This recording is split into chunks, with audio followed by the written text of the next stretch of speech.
Hi, Linda here, Quilting Experimentation Day.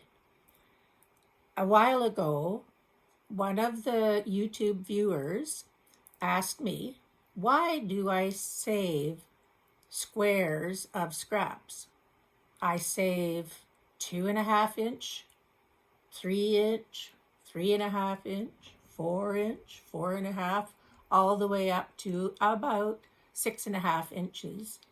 And then if I have some pieces that are bigger, I save 8.5 or 10.5 inch squares. And when I get a collection of the squares in a box, then I have to decide what to do with them. But somebody said, I can't find a pattern for 4-inch squares, or I can't find a pattern that uses 5-inch squares. Or what do you do with all those squares? They're all such different colors.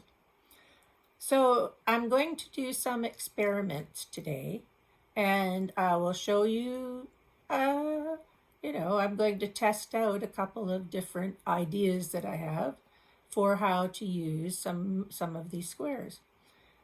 Hopefully they would result in a finished quilt sometime, but right now I'm just testing it out and seeing if I like the way I put them together.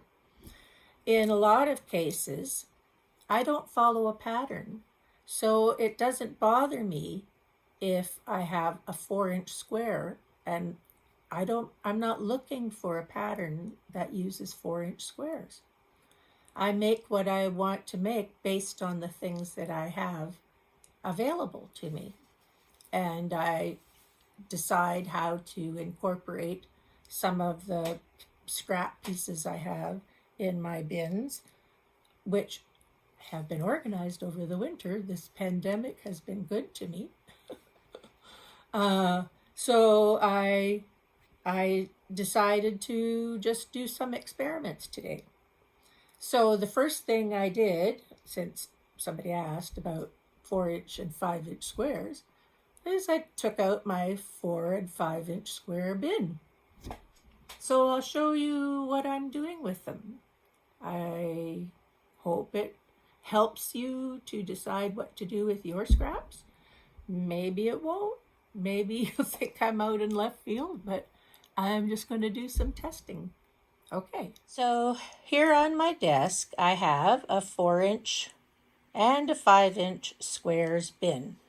And each one is really full of fabric. I've been cutting a lot of scraps lately. So what I'm going to do is, first of all, pick out a pile of fabric that is going to work for what I'm going to test today. And I know I will have enough to do a quilt if I want to. So the first thing I did, out of the 4-inch bin, I pulled out a pile of 4-inch squares that are all blues. And then out of the 5-inch bin, I picked out a bunch of squares that are all various reds, dark pinks, reds. Okay, so that's step one. 4-inch blue squares and 5-inch red squares.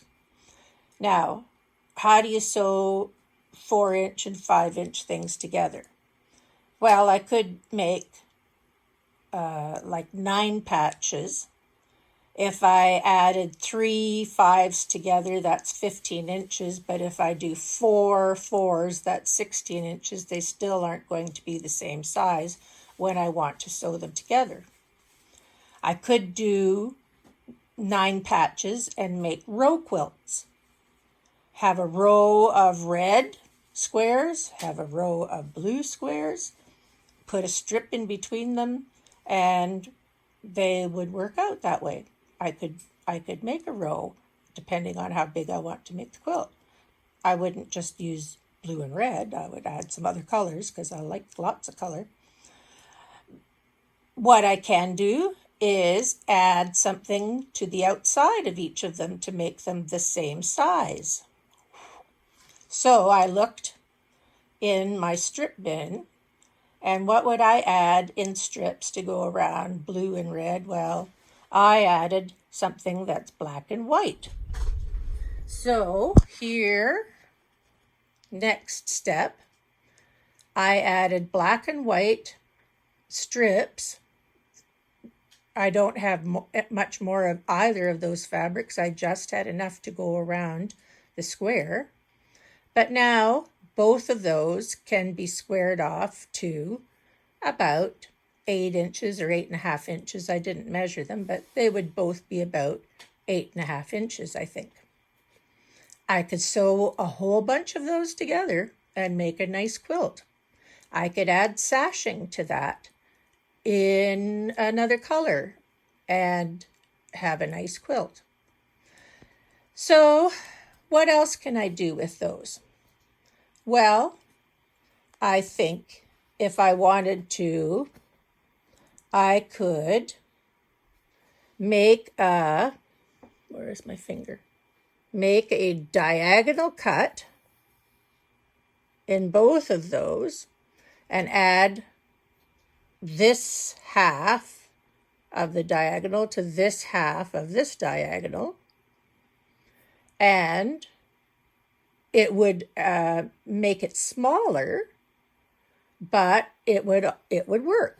It would be an interesting thing to do.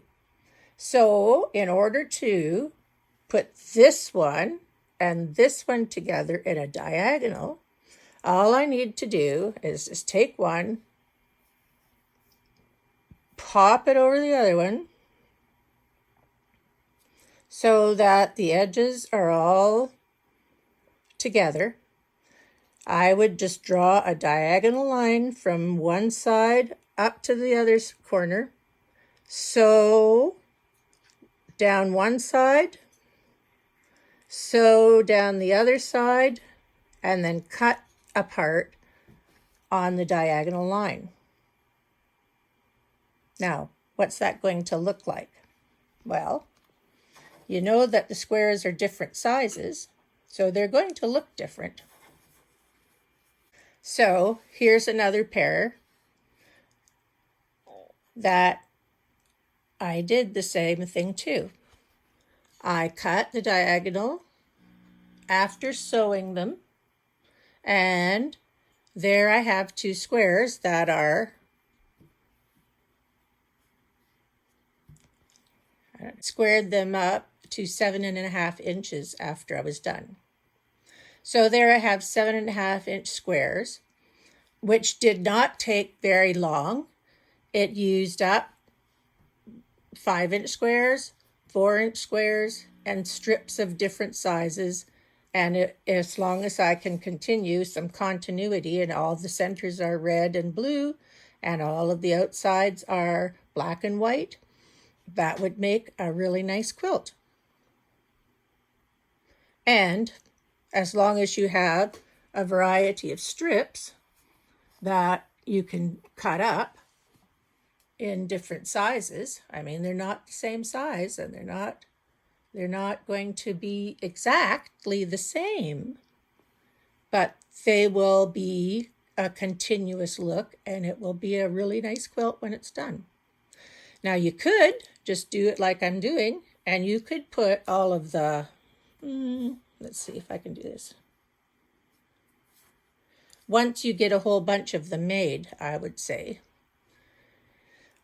you could put all the sort of blues at the center and all the reds on the outside, or all the reds together in the next one. You just have to play around with them once you get them made.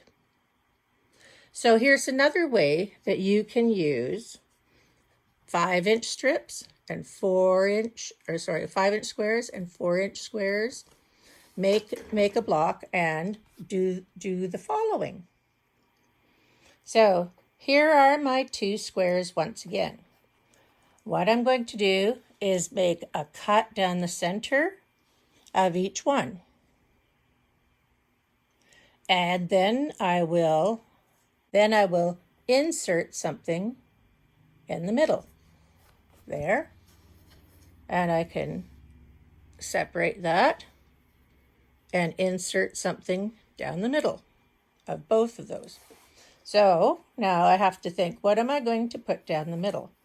Well, it's not going to be red or blue or black or white, really. It has to be something else, in my opinion. So I can now think about adding another dimension to this quilt square. I'm not quite sure what I would want to put in there. So it's a matter of testing some things. Here's something that's a stripy thing, but it is red and it is a stripe, and it wouldn't be too bad.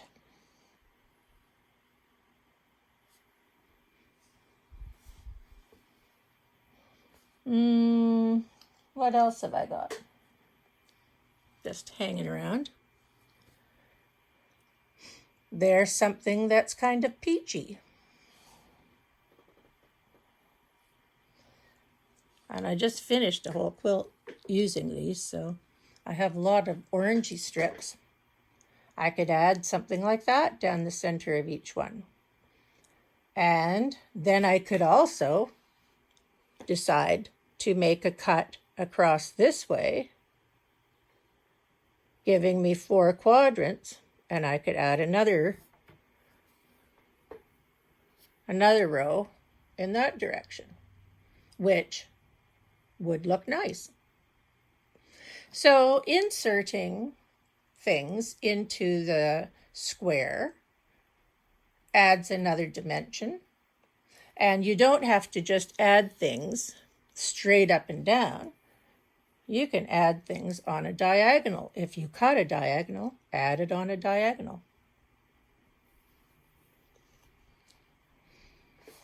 But maybe the addition of orange would be quite nice. Looked good to me.